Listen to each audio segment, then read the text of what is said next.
গতকাল অর্থাৎ বুধবার রামপুরহাট থানার তৃণমূল কাউন্সিলর প্রিয়নাথ সাউ এর বিরুদ্ধে ধর্ষণের লিখিত অভিযোগ দায়ের করেন এক তরুণী। তার অভিযোগ, স্ত্রী থাকা সত্ত্বেও নিজেকে অবিবাহিত দাবি করে তরুণীকে বিয়ের প্রতিশ্রুতি দিয়ে লাগাতার ধর্ষণ করে তৃণমূল কাউন্সিলর। ধর্ষণের ফলে ওই তরুণী গর্ভবতী হয়ে পড়ে, জন্ম দিয়েছেন এক সন্তান। তৃণমূল কাউন্সিলরের বিরুদ্ধে মুখ খুললেই তরুণীকে প্রাণে মেরে ফেলার হুমকি দেন প্রিয়নাথ সাউ। এই অভিযোগ উঠতেই রামপুরহাট পৌরসভার 8 নম্বর ওয়ার্ডের কাউন্সিলর তথা রামপুরহাট শহরের তৃণমূল কংগ্রেসের সহ সভাপতি প্রিয়নাথ সাউকে দল থেকে অনির্দিষ্টকালের জন্য বহিষ্কার করল তৃণমূল কংগ্রেস। আজ রামপুরহাটের তৃণমূল কংগ্রেসের দলীয় কার্যালয়ে সাংবাদিক সম্মেলন করে রামপুরহাটের বিধায়ক তথা রাজ্য বিধানসভার ডেপুটি স্পিকার আশিস বন্দ্যোপাধ্যায় তা জানিয়ে দেন। তিনি কি বললেন এদিন শুনিয়ে দিচ্ছি।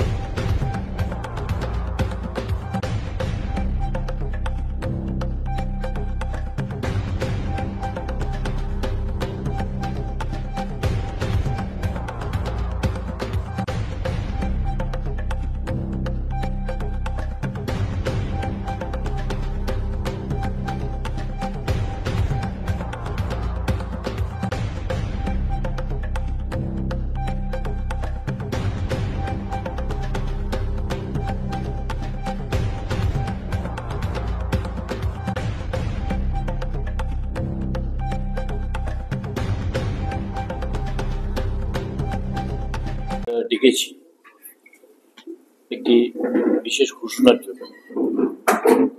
আপনারা জানেন যে রামপুরহাট পৌরসভার 8 নম্বর ওয়ার্ডের কাউন্সিলর এবং দলের সহসভাপতি শহর কমিটি শ্রী প্রিয়নাথ সাউ ওরফে টিঙ্কু, তার বিরুদ্ধে একটি অভিযোগ দায়ের হয়েছে থানায়। সেই অভিযোগ দায়ের হওয়ার পর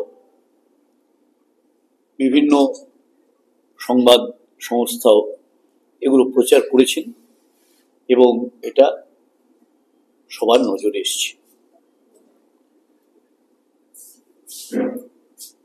আমাদের দলীয় নেতৃত্বের নির্দেশে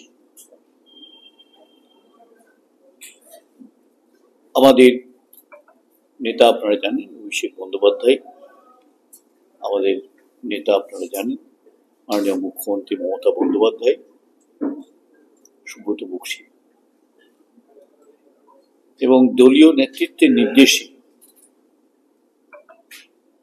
প্রিয়নাথ সাউকে এই অভিযোগের ভিত্তিতে দল থেকে অনির্দিষ্টকালের জন্য বহিষ্কার করা এবং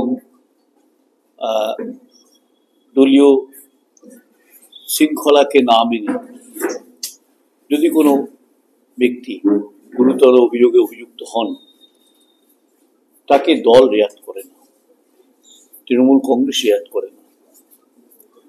স্বাভাবিকভাবেই এই অভিযোগ গুরুতর আকার নেওয়ার পরে দল এই সিদ্ধান্ত নিয়েছিল তাকে দলের সমস্ত পদ থেকে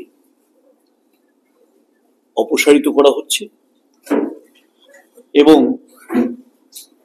দলীয় পদ থেকে অনির্দিষ্টকালের জন্যই তাকে সরিয়ে দেওয়া হচ্ছে, বহিষ্কার করা হচ্ছে।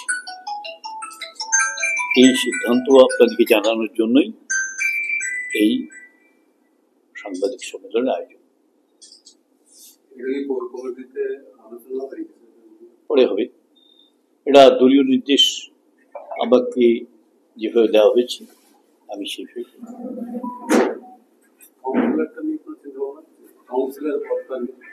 কাউন্সিলর পদটা তো আলাদা বিষয়, কিন্তু দলের কাউন্সিলর হিসেবে তাকে গ্রাহ্য করা হবে না। দলের কোনো পদ যেমন সহসভাপতি ছিলেন সেখান থেকে অপসারিত করা হয়েছে, দলের পক্ষ থেকে কাউন্সিলর নির্বাচিত হয়েছেন, সুতরাং কাউন্সিলরশিপটা তো আর দলের ব্যাপার নয়, আপনারা নিজেরাও তো বলছেন এটা। তো স্বাভাবিক দলের কাউন্সিলরদের যখন সভা হবে তখন তিনি আহত হবেন না।